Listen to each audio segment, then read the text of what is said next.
Policy अगर सरकार ने बनाया है कि जिनके पुरखे व्यवसाय करते आ रहे हैं, जिनकी रसीद कट रही है, प्रथम प्राथमिकता उसको देना है। तो अब खाली करने के बाद जो अभी परिस्थिति सामने आई है, उसमें कहीं से अब आवाज़ आ रही है कि कुछ डिमांड लेकर के दिए जाएंगे। क्या लग रहा है, डिमांड कौन कर रहा है? डिमांड तो कोई कर्मचारी ही कर रहे होंगे। एपीएमसी भंग हो गई, राज्य स्तर पर वो कमेटी भंग हो गई, तो आखिर कोई कार्यालय रहे तभी तो वहाँ लोग अप्लाई करें। कार्यालय ही नहीं है तो अप्लाई लोग कहाँ करें? जिस नियमावली के चलते जो बात हो रही है, उस नियमावली का कॉपी उपलब्ध कराइए ताकि हम आम जनता और व्यापारी को भी समझा सके कि भाई ये लॉ है, ये सरकार का नियम है। नमस्कार, आप 10 सीतामढ़ी देख रहे हैं। राघव गुप्ता के साथ हम आपको बताते चले कि बाजार समिति खाली होने के बाद जो रूम है और गोडाउन है वो लोगों को अलॉट नहीं हो रहा था। जो लोग बरसों से अपनी दुकान में थे, टूटने के बाद उनका दुकान अलॉट नहीं हो रहा था, पैसे की भी डिमांड की जा रही थी। आखिर पैसा मांग कौन रहा था? लगातार नगर विधायक इस मामले में हस्तक्षेप कर रहे थे और हमने आपको लगातार इनका जो बयान है वो भी दिखाया। और आज सीतामढ़ी डीएम से मिल करके लौट रहे हैं। हम इनसे ये जानने का प्रयास करेंगे कि डीएम से क्या कुछ बातचीत हुई, क्या जो व्यवसायी संघ के लोग हैं, जो लोग वहाँ व्यवसाय करते हैं दादा और बाबा के समय से, उनको रूम कैसे मिलेगा, क्या कुछ व्यवधान है। इस बीच में भी बातचीत हुई थी सीतामढ़ी सदर एसडीओ से और हमारे विधायक सर से। इनसे जानने का प्रयास करते हैं क्या कुछ हुआ है। क्या हुआ है सर, आज डीएम सर से आप मिले हैं?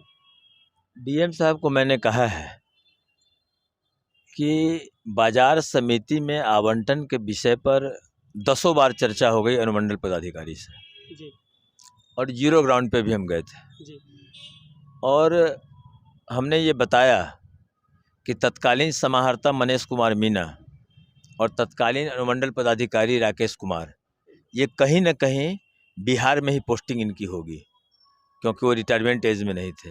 कि आप उनसे संज्ञान ले लें कि जिस समय बाजार समिति को तोड़ करके बनाने की बात चल रही थी, उस समय में गुड़ व्यवसायी खाली नहीं कर रहे थे। तो इन दोनों लोगों ने कहा कि विधायक जी, सबको कोऑर्डिनेट करके ये करवा दीजिए, सबके भले के लिए हो रहा है। लोगों ने आराम आराम से, व्यवसायी वर्ग के लोग हैं वो तो संघर्ष में जाना नहीं चाहते हैं, उन्होंने खाली कर दिया। अब खाली करने के बाद जो अभी परिस्थिति सामने आई है, उसमें कहीं से अब आवाज़ आ रही है कि कुछ डिमांड लेकर के दिए जाएंगे। क्या लग रहा है, डिमांड कौन कर रहा है? डिमांड तो कोई कर्मचारी ही कर रहे होंगे। कहीं से आवाज़ आ रही है कि जिसका लाइसेंस होगा उसको मिलेगा। तो मैंने बोला इस संदर्भ में अभी जी एसडीएम को ही बुलवाए थे डीएम साहब, तो उसमें हमने कहा कि एपीएमसी भंग हो गई, राज्य स्तर पर वो कमेटी भंग हो गई, तो आखिर कोई कार्यालय रहे तभी तो वहाँ लोग अप्लाई करें। कार्यालय ही नहीं है तो अप्लाई लोग कहाँ करें? और 3 पीढ़ी के लोगों का लाइसेंस है, तो 3 पीढ़ी के लोगों का लाइसेंस है तो उसका रसीद लोग कटा रहा है। अल्टीमेटली आपको कहीं किसी को देना ही है, तो आप प्राथमिकता के तौर पर जो लोग पहले से आराम से अपने संवेदना का, एक तरह से संवेदना को मार करके भी अपने व्यवसाय को बंद करके आपके निर्माण में सहयोग किया, खाली किया, आपको प्रशासन लेकर नहीं जाना पड़ा, उस परिस्थिति में जिस सहृदयता से लोगों ने खाली किया, उसी सहृदयता से आप जो पुराने व्यवसायी हैं, जिनके पुरखे, जिनके दादा, जिनके पिताजी व्यवसाय करते आ रहे हैं, और हम तो इस क्षेत्र के आदमी हैं, गांव गमई के आदमी हैं, हम भी बाल्यकाल से वहाँ गुड़ बेचने का काम करते थे, हमको तो सारा पता है जो लोग करते थे। लगभग हम लोग भी उस समय रेट देख करके कहते थे कि कौन जहाँ महंगा रेट मिलेगा वहाँ बेचेंगे गुड़, तो हम लोग को तो पता ही है कि कौन वहाँ रहते थे। क्या लग रहा है, डीएम साहब का क्या प्रतिक्रिया रहा है? डीएम साहब ने बोला एसडीओ साहब को कि एसडीओ साहब, विधायक जी से जो बोल रहे हैं उसको पारदर्शिता से करके, कहीं से कोई मरमरी नहीं आनी चाहिए, और पारदर्शिता को अपना करके और इस काम को करिए। मैंने कहा पारदर्शिता तो पारदर्शिता है ही, वो तो होना ही चाहिए लोकतंत्र में सभी जगहों पे, परंतु आप हमको जिस नियमावली के चलते जो बात हो रही है, उस नियमावली का कॉपी उपलब्ध कराइए ताकि हम आम जनता और व्यापारी को भी समझा सके कि भाई ये लॉ है, ये सरकार का नियम है। इस नियम का उल्लंघन न पदाधिकारी करें, न लेजिस्लेचर करें, तो जनता भी नहीं करेगी।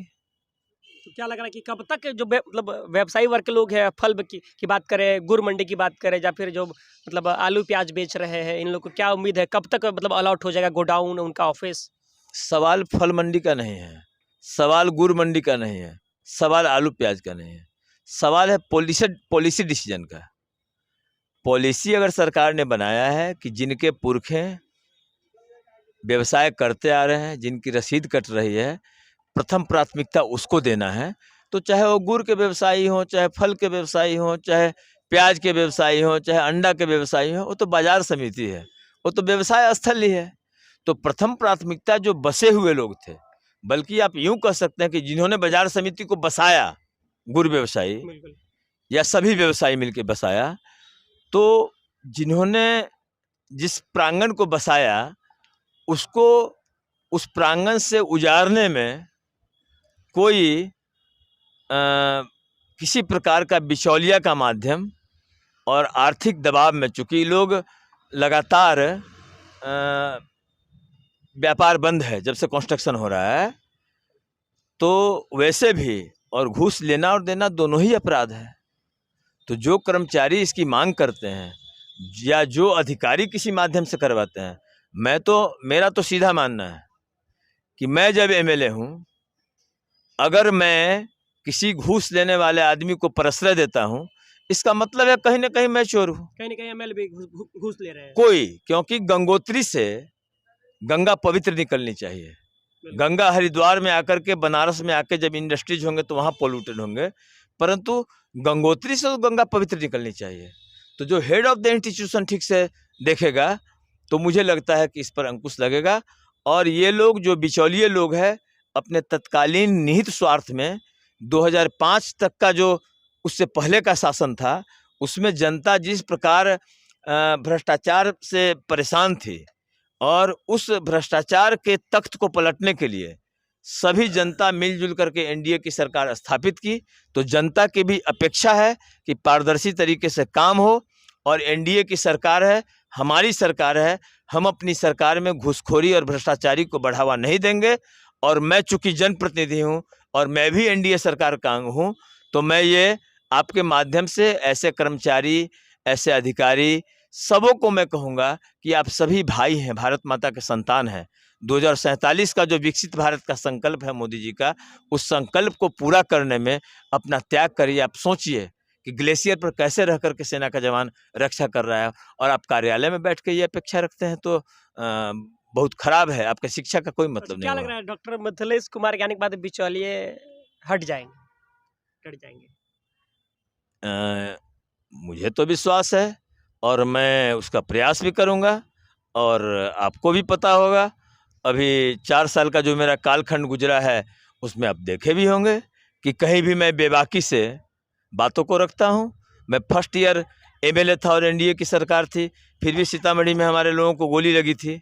यहाँ के जनता को तो मैंने कहा था कि मुख्यमंत्री जी इस पर लगाम लगाइए, मजबूत आईएएस दीजिए, प्रमोटी को मत भेजिए, नहीं तो फिर ये जो है कंट्रोल नहीं कर पाते हैं प्रमोटी लोग।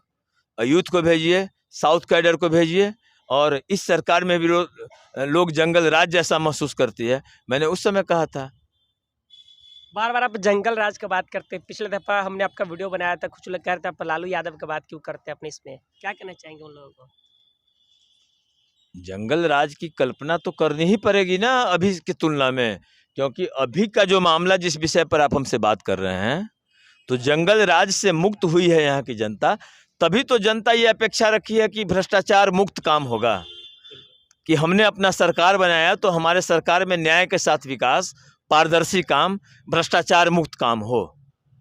हमने तख्त बदला है भ्रष्टाचारियों का और ईमानदारों का तख्त लाया है, तो ईमानदारी के तख्त में तो ईमानदार काम होने चाहिए। तभी तो जनता की अपेक्षा है। और जनता की अपेक्षा तो उसी समय से तुलना करेगी जनता कि जब वो जंगल राज, भ्रष्टाचारियों का राज था, तब ऐसा होता था, वो अब ऐसा नहीं चलेगा। धन्यवाद। आप द सीतामढ़ी देख रहे हैं। आपने देखा कि किस प्रकार मिथिलेश कुमार लगातार बाजार समिति के मुद्दों को रख रहे हैं। उनका ये कहना है कि उनके आने के बाद बिचौलिए नहीं आएंगे।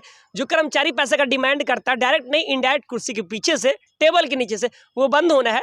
और डीएम के आश्वासन के बाद बहुत जल्दी पारदर्शिता से सभी लोग, उनका गोडाउन, उनका ऑफिस मिलेगा। Thank you.